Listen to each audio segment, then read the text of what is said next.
Okay, so got a loaner car. This is a previous gen, original Model X.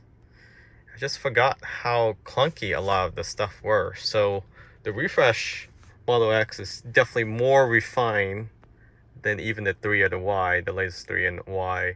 Maybe not as refreshed as the Highland, or it might be equivalent to the Highland.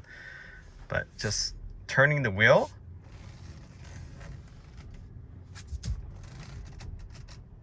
makes a weird noise, and that must be the struts or whatever. I mean, it still works, but it's just all the material.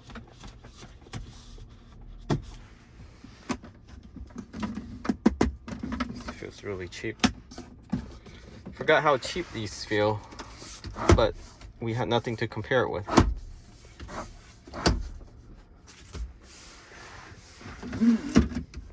These were ridiculous. Like, manually have to adjust the cup holder, and then all this space in here you can't use. So poorly executed for the initial one, but the new one is definitely nice. You do have this nice tray here. Even this feels cheap.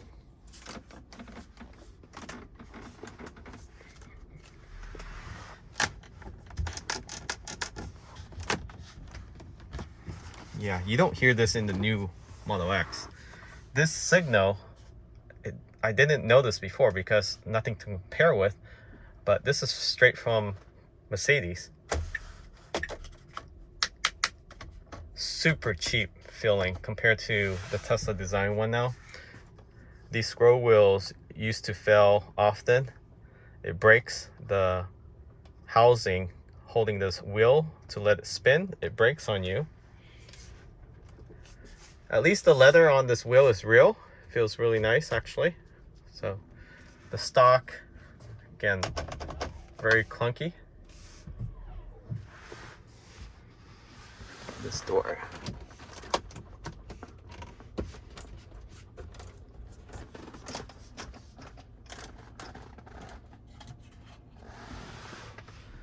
Yeah, everything seems to not be as fit as the refresh one.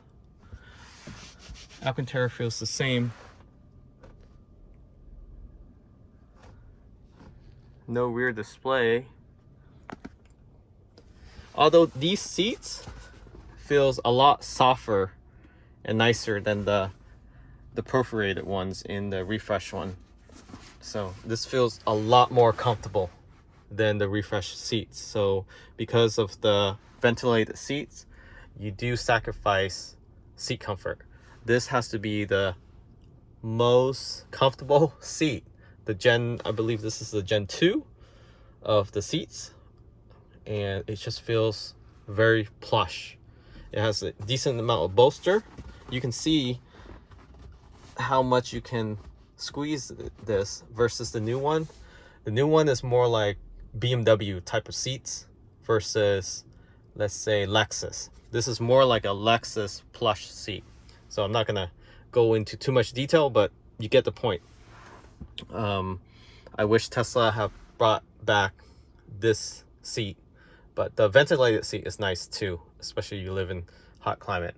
However, we hardly use that, maybe a few months out of the year. It does pay off, but for the comfort, this is the best seat that they made. It's actually very durable too. So white trim. Nothing out of the ordinary with this trim.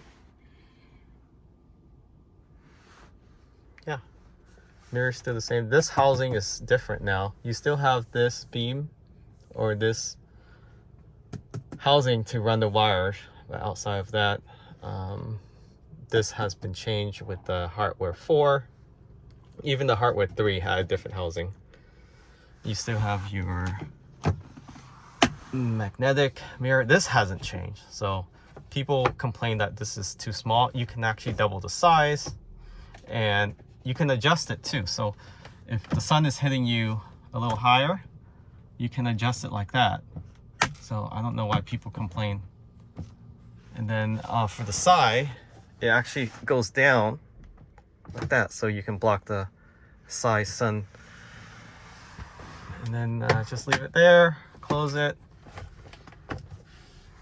flip back. Very easy to use, not complicated at all. The infotainment system has changed significantly. So this obviously is vertical, the new one is horizontal. You still have the left list of controls, but much more limited.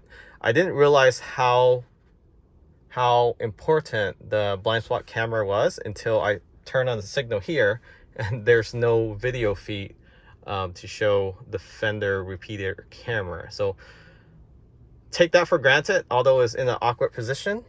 I wish that in the refresh they put the actual video feed on the instrument cluster instead, but I know the software trying to unify with the 3 and the Y, so it is definitely a lifesaver not having to turn your whole head around just to see the blind spot. This does have blind spot detection. So let's see here. I believe it's on autopilot. Blind spot lane. No, it actually has forward collision warning, lane departure warning, emergency lane departure, parking obstacle, blind spot warning. So there's a warning chime, but by the time you hear that chime, it's usually too late. It will minimize the impact. As for this display, what I still like about this is that you can actually hold in the scroll wheel and change the setting: energy, trip, car status, suspension. What suspension? Oh, that's pretty neat. So more visualization. On the left side, same thing, hold in the scroll wheel. You can show your media, trips, car status. Same thing, but you can choose other items. Usually energy is very popular, so pretty cool. Wish they have that option. They actually do have one for the left side for the refresh, so you can adjust the setting for the left scroll wheel, but you can't change your visualization like the original X. That's the only gripe I have with the new display, but I'm sure the software will be able to update that.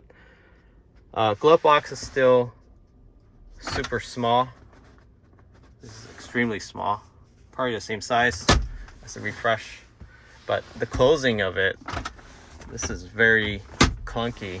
Everything is clunky in here compared to the refresh. You have less speaker as well. It's noisier. It doesn't drive as smooth or refined. But yeah, if you're on the market for a Model X and you have an old Model X, take advantage of the supercharger transfer, the free supercharging transfer. So all those old timer, this is the time to upgrade, because the only thing the value will hold in this type of car, the original, is really just having it used to all the old buttons and switches, which there are quite a few in here compared to the refresh, and of course the soft seat if you still enjoy that. But take advantage of the discount, use the referral code in the link, save yourself another few $100s. Catch you all next time. Remember to subscribe.